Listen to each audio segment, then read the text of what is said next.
ಇನ್ನೇನು ಸಾಲಾಗಿ ಹಬ್ಬಗಳು ಹತ್ತಿರ ಬರ್ತಾ ಇದೆ. ಹಬ್ಬಕ್ಕೆ ದೇವ್ರೆಡಿಗೆ ಅಂತ ಈ ಸ್ವೀಟನ್ನು ಮಾಡ್ಕೊಳ್ಳಿ. ಯಾವಾಗಲೂ ಹೋಳಿಗೆ, ಪಾಯಸ ಹಾಗೆಯೇ ಗೋಧಿ ಹುಗ್ಗಿನ ಮಾಡಿ ಬೇಜಾರಾಗಿದ್ದರೆ ಒಂದು ಸಾರ್ತಿ ಈ ಸ್ವೀಟನ್ನು ಮಾಡ್ಕೊಳ್ಳಿ. ತುಂಬಾ ಟೇಸ್ಟಿಯಾಗಿರುತ್ತೆ ಅಂತಲೇ ಹೇಳ್ಬೋದು. ಇದನ್ನು ಮಾಡಲಿಕ್ಕೆ ಜಾಸ್ತಿ ಇಂಗ್ರೀಡಿಯೆಂಟ್ಸ್ ಏನು ಬೇಕಾಗೋದಿಲ್ಲ. ಒಂದು 4ರಿಂದ 5 ಇಂಗ್ರೀಡಿಯೆಂಟ್ಸ್ ಇದ್ದರೆ ಸಾಕು. ತುಂಬಾ ಸುಲಭವಾಗಿ ಈ ಸ್ವೀಟನ್ನು ಮಾಡ್ಕೊಳ್ಬೋದು. ಹಾಗಾದರೆ ಬನ್ನಿ ತಡ ಮಾಡದೆ ರೆಸಿಪಿನ ಶುರು ಮಾಡೋಣ. ಈ ಸ್ವೀಟನ್ನು ಮಾಡಲಿಕ್ಕೆ ಮೊದಲು ನಾನಿಲ್ಲಿ 1 ಕಪ್ ಆಗುವಷ್ಟು ಹೆಸರುಬೇಳೆನ ನೆನೆಸಿಟ್ಕೊಂಡಿದ್ದೀನಿ. ಒಂದು ಅರ್ಧ ಗಂಟೆ ಅಷ್ಟೊತ್ತು ನೆನೆಸಿಟ್ರೆ ಸಾಕಾಗುತ್ತೆ. ಚೆನ್ನಾಗಿ 2ರಿಂದ 3 ಸಾರ್ತಿ ತೊಳೆದು ಒಂದು ಅರ್ಧ ಗಂಟೆ ಅಷ್ಟೊತ್ತು ನೆನೆಸಿ ತಗೊಳ್ಳಿ. ನಿಮಗೆ ಅಷ್ಟೊಂದು ಟೈಮ್ ಇಲ್ಲ ಅನ್ನೋರು ಸ್ವಲ್ಪ ಉಗುರು ಬೆಚ್ಚಗಿರುವಂತಹ ನೀರನ್ನು ಹಾಕಿ ನೆನೆಸ್ಕೊಳ್ಳಿ. ಬೇಳೆ ಬೇಗನೆ ನೆನೆಯುತ್ತೆ. ನೋಡಿ ಈ ರೀತಿಯಾಗಿ 1ರಲ್ಲಿ 2 ಭಾಗ ಆಗಬೇಕು ನೋಡಿ, ಅಷ್ಟು ನೆನೆದ್ರೆ ಸಾಕಾಗುತ್ತೆ. ನಾನಿಲ್ಲಿ ಒಂದು ಹೊತ್ತಿಗೆ 4-5 ಜನಕ್ಕಾಗುವಷ್ಟು ಮಾಡಿ ತೋರಿಸ್ತಾ ಇದ್ದೀನಿ. ನೀವು ಸ್ವಲ್ಪ ಜಾಸ್ತಿ ಜನಕ್ಕೆ ಮಾಡ್ಕೊಳ್ಳೋ ಹಾಗಿದ್ದರೆ ಬೇಳೆನ ಸ್ವಲ್ಪ ಜಾಸ್ತಿ ಅನ್ನೋಂಗೆ ಹಾಕ್ಕೊಳ್ಳಿ. ಇವಾಗ ನೆನೆದಿರುವಂತಹ ಬೇಳೆನ ಮಿಕ್ಸಿ ಜಾರಿಗೆ ಹಾಕ್ಕೊಂಡು ಪೂರ್ತಿ ನುಣ್ಣದಾಗೆ ಇದನ್ನು ಗ್ರೈಂಡ್ ಮಾಡ್ಕೊಂಡು ತಗೊಳ್ಬೇಕು. ನಾನು ಇದೇ ರೀತಿ ಬಹಳಷ್ಟು ವೆರೈಟಿ ಆಗಿರುವಂತಹ ಸ್ವೀಟ್ ರೆಸಿಪೀಸ್ನ ಅಪ್ಲೋಡ್ ಮಾಡಿದ್ದೀನಿ. ವಿಡಿಯೋ ನೋಡಿಲ್ಲ ಅಂದರೆ ಈ ವಿಡಿಯೋ ಕೊನೆಯಲ್ಲಿ ಹಾಕಿರ್ತೀನಿ, ನೋಡಿ ಚೆಕ್ ಮಾಡಿ. ಇದಕ್ಕೆ ಸ್ವಲ್ಪನೂ ನೀರನ್ನು ಹಾಕದೆ ಹಾಗೆ ಇದನ್ನು ಗ್ರೈಂಡ್ ಮಾಡ್ಕೊಂಡು ತಗೊಳ್ಳಿ.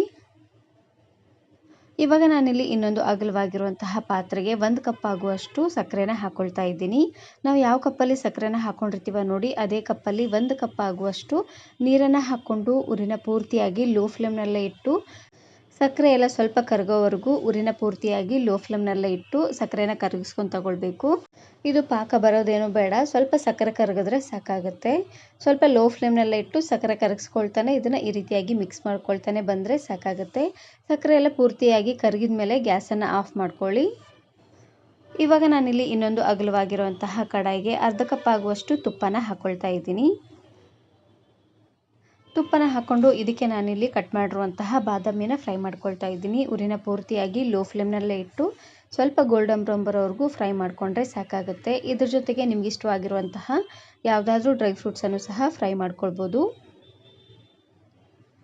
ನೋಡಿ ಕೈ ಬಿಡದಂಗೆ ಇದೇ ರೀತಿಯಾಗಿ ಸ್ವಲ್ಪ ಕ್ರಿಸ್ಪಿ ಆಗೋವರೆಗೂ ಚೆನ್ನಾಗಿ ಇದನ್ನು ಫ್ರೈ ಮಾಡ್ಕೊಳ್ಬೇಕು. ಈ ರೀತಿಯಾಗಿ ಮಾಡೋದ್ರಿಂದ ಮಧ್ಯಕ್ಕೆ ಸ್ವೀಟ್ ತಿನ್ನುವಾಗ ಬಾಯಲ್ಲಿ ಸಿಕ್ಕರೆ ತುಂಬಾ ಟೇಸ್ಟಿಯಾಗಿರುತ್ತೆ ಅಂತಲೇ ಹೇಳ್ಬೋದು. ಬಾದಾಮಿ ಎಲ್ಲ ಚೆನ್ನಾಗಿ ಫ್ರೈ ಆದಮೇಲೆ ಇನ್ನೊಂದು ಪ್ಲೇಟಿಗೆ ಎತ್ತಿಟ್ಕೊಂಡು ಇವಾಗ ನಾನಿಲ್ಲಿ 3ರಿಂದ 4 ಸ್ಪೂನ್ ಆಗುವಷ್ಟು ಚಿರೋಟಿ ರವೆನ ಹಾಕ್ಕೊಂಡು ಹುರ್ಕೊಳ್ತಾ ಇದ್ದೀನಿ. ಕೈ ಬಿಡದಂಗೆ ಚೆನ್ನಾಗಿ ಇದನ್ನು ಮಿಕ್ಸ್ ಮಾಡ್ಕೊಳ್ಬೇಕು, ಇಲ್ಲಾಂದರೆ ಬೇಗನೆ ಒತ್ತೋಗ್ಬಿಡುತ್ತೆ. ತುಪ್ಪ ಚೆನ್ನಾಗಿ ಕಾದಿರುತ್ತೆ ನೋಡಿ, ಹಾಗಾಗಿ ಸ್ವಲ್ಪನೂ ಕೈ ಬಿಡದಂಗೆ ಇದೇ ರೀತಿಯಾಗಿ ಮಿಕ್ಸ್ ಮಾಡ್ಕೊಳ್ತಾನೆ ಚೆನ್ನಾಗಿ ರವಾನ ಹುರ್ಕೊಂಡು ತಗೊಳ್ಳಿ. ರವೆ ಎಲ್ಲ ಚೆನ್ನಾಗಿ ಹುರ್ಕೊಂಡಿದ್ದಾದಮೇಲೆ ಇವಾಗ ನಾನಿಲ್ಲಿ ಗ್ರೈಂಡ್ ಮಾಡಿರುವಂತಹ ಹೆಸರುಬೇಳೆನ ಹಾಕ್ಕೊಳ್ತಾ ಇದ್ದೀನಿ. ಹೆಸರುಬೇಳೆನ ಹಾಕುವಾಗ ಉರಿನ ಪೂರ್ತಿಯಾಗಿ ಲೋ ಫ್ಲೇಮ್ನಲ್ಲೇ ಇಟ್ಟು ಹಾಕ್ಕೊಳ್ಬೇಕು, ಇಲ್ಲಾಂದರೆ ಬೇಗನೆ ತಳ ಹಿಡಿದು ಬಿಡುತ್ತೆ ನೋಡಿ. ಹಾಗಾಗಿ ಇವಾಗ ಕೈ ಬಿಡ್ದಂಗೆ ಉರಿನ ಪೂರ್ತಿಯಾಗಿ ಲೋ ಫ್ಲೇಮ್ನಲ್ಲೇ ಇಟ್ಟು ಚೆನ್ನಾಗಿ ಇದನ್ನು ಮಿಕ್ಸ್ ಮಾಡ್ಕೊಳ್ತಾನೆ ಬರಬೇಕು. ಇದು ಪೂರ್ತಿಯಾಗಿ ಸ್ವಲ್ಪ ಡ್ರೈ ಆಗಬೇಕು ನೋಡಿ, ಅಲ್ಲಿವರೆಗೂ ಚೆನ್ನಾಗಿ ಇದನ್ನು ತುಪ್ಪದಲ್ಲೇ ಫ್ರೈ ಮಾಡ್ಕೊಂಡು ತಗೊಳ್ಬೇಕು. ಮಧ್ಯಕ್ಕೆ ಸ್ವಲ್ಪ ಅನ್ನೋಂಗೆ ತುಪ್ಪನ ಹಾಕ್ಕೊಂಡು ಫ್ರೈ ಮಾಡ್ಕೊಳ್ಳಿ. ಇದರಲ್ಲಿರುವಂಥ ಹಸಿ ವಾಸನೆ ಎಲ್ಲ ಹೋಗಿ ಸ್ವಲ್ಪ ಉದುರಾಗಿ ಬರಬೇಕು ನೋಡಿ, ಅಲ್ಲಿವರೆಗೂ ಚೆನ್ನಾಗಿ ಇದನ್ನು ಹುರ್ಕೊಂಡ್ರೆ ಸಾಕಾಗುತ್ತೆ. ಇದಕ್ಕೆ ನಾನಿಲ್ಲಿ ಮತ್ತೆ ಒಂದು 2 ಸ್ಪೂನ್ ಆಗುವಷ್ಟು ತುಪ್ಪನ ಹಾಕ್ಕೊಂಡು ಹುರ್ಕೊಳ್ತಾ ಇದ್ದೀನಿ. ಸ್ವಲ್ಪ ಡ್ರೈ ಆಗೋವರೆಗೂ ಕೈ ಬಿಡ್ದಂಗೆ ಚೆನ್ನಾಗಿ ಇದನ್ನು ಮಿಕ್ಸ್ ಮಾಡ್ಕೊಳ್ಬೇಕು ನೋಡಿ. ಈ ರೀತಿಯಾಗಿ ಇದು ಚೆನ್ನಾಗಿ ಕಲರ್ ಎಲ್ಲ ಚೇಂಜ್ ಆಗಿ ಉದ್ದುದ್ರಾಗಬೇಕು ನೋಡಿ, ಅಲ್ಲಿವರೆಗೂ ಮಿಕ್ಸ್ ಮಾಡ್ಕೊಳ್ತಾನೆ ಹುರ್ಕೊಂಡು ತಗೊಳ್ಳಿ. ನೋಡಿ ಇಷ್ಟು ಹುರಿದ್ರೆ ಸಾಕಾಗುತ್ತೆ. ಇವಾಗ ನಾನಿಲ್ಲಿ ಮಾಡಿಟ್ಟಿರುವಂತಹ ಸಕ್ಕರೆನ ಹಾಕ್ಕೊಳ್ತಾ ಇದ್ದೀನಿ. ಸಕ್ಕರೆನ ಕರಗಿಸ್ಕೊಂಡಿದ್ವಿ ನೋಡಿ, ಆ ಪಾಕನ ಹಾಕ್ಕೊಳ್ತಾ ಇದ್ದೀನಿ. ಇದು ಒಂದೆಳೆ ಪಾಕ ಬರೋದೇನೂ ಬೇಡ, ಸಕ್ಕರೆ ಸ್ವಲ್ಪ ಕರಗಿದ್ರೆ ಸಾಕಾಗುತ್ತೆ. ಸಕ್ಕರೆನ ಹಾಕಬೇಕಾದ್ರೆ ಲೋ ಫ್ಲೇಮ್ನಲ್ಲೇ ಇಟ್ಟು ಹಾಕ್ಕೊಳ್ಳಿ, ಇಲ್ಲಾಂದರೆ ಸ್ವಲ್ಪ ಒತ್ತದಂಗೆ ಆಗಿಬಿಡುತ್ತೆ ನೋಡಿ. ಹಾಗಾಗಿ ಇವಾಗ ನೋಡಲಿಕ್ಕೆ ಸ್ವಲ್ಪ ಗಂಟು ಥರ ಅನಿಸ್ಬೋದು. ಇದು ಪೂರ್ತಿಯಾಗಿ ಚೆನ್ನಾಗಿ ಮಿಕ್ಸ್ ಆದಮೇಲೆ ಈ ರೀತಿಯಾಗಿ ತೆಳ್ಳದಾಗ್ತಾ ಬರುತ್ತೆ, ನೋಡ್ತಾ ಇದ್ದೀರಲ್ವಾ. ಕರಗಿಸಿರುವಂತಹ ಸಕ್ಕರೆನ ಹಾಕ್ಕೊಂಡು ಒಂದು 3ರಿಂದ 4 ನಿಮಿಷವರೆಗೂ ಚೆನ್ನಾಗಿ ಇದನ್ನು ಕುದಿಸ್ಕೊಂಡ್ರೆ ಸಾಕಾಗುತ್ತೆ. ಹಾಗೆಯೇ ಮಧ್ಯಕ್ಕೆ ಸ್ವಲ್ಪ ತುಪ್ಪನ ಹಾಕ್ಕೊಂಡು ಚೆನ್ನಾಗಿ ಇದನ್ನು ಮಿಕ್ಸ್ ಮಾಡ್ಕೊಳ್ಬೇಕು. ಇವಾಗ ನಾನಿಲ್ಲಿ ಲಾಸ್ಟಲ್ಲಿ ಇನ್ನೂ ಒಂದು 2 ಸ್ಪೂನ್ ಆಗುವಷ್ಟು ತುಪ್ಪನ ಹಾಕ್ಕೊಂಡು ಮಿಕ್ಸ್ ಮಾಡ್ಕೊಳ್ತಾ ಇದ್ದೀನಿ ನೋಡಿ. ಈ ರೀತಿಯಾಗಿ ಇದು ಪೂರ್ತಿಯಾಗಿ ಪ್ಯಾನ್ ಬಿಡಬೇಕು ನೋಡಿ, ಅಲ್ಲಿವರೆಗೂ ಚೆನ್ನಾಗಿ ಇದನ್ನು ಮಿಕ್ಸ್ ಮಾಡ್ಕೊಳ್ತಾನೆ ಬರಬೇಕು. ಈ ರೀತಿಯಾಗಿ ಮಾಡೋದ್ರಿಂದ ಸ್ವೀಟ್ ತುಂಬಾ ಟೇಸ್ಟಿಯಾಗಿ ಬರುತ್ತೆ ಅಂತಲೇ ಹೇಳ್ಬೋದು. ಹೆಸರುಬೇಳೆ ಪಾಯಸನ ಮಾಡಿರ್ತೀರ, ಹಾಗೆಯೇ ಹೆಸರುಬೇಳೆ ಹಲ್ವ ಎಲ್ಲ ಮಾಡಿರ್ತೀರ, ಆದರೆ ಒಂದು ಸಾರ್ತಿ ಈ ರೆಸಿಪಿನ ಮಾಡ್ಕೊಳ್ಳಿ, ತುಂಬಾ ರುಚಿಯಾಗಿರುತ್ತೆ ಅಂತಲೇ ಹೇಳ್ಬೋದು.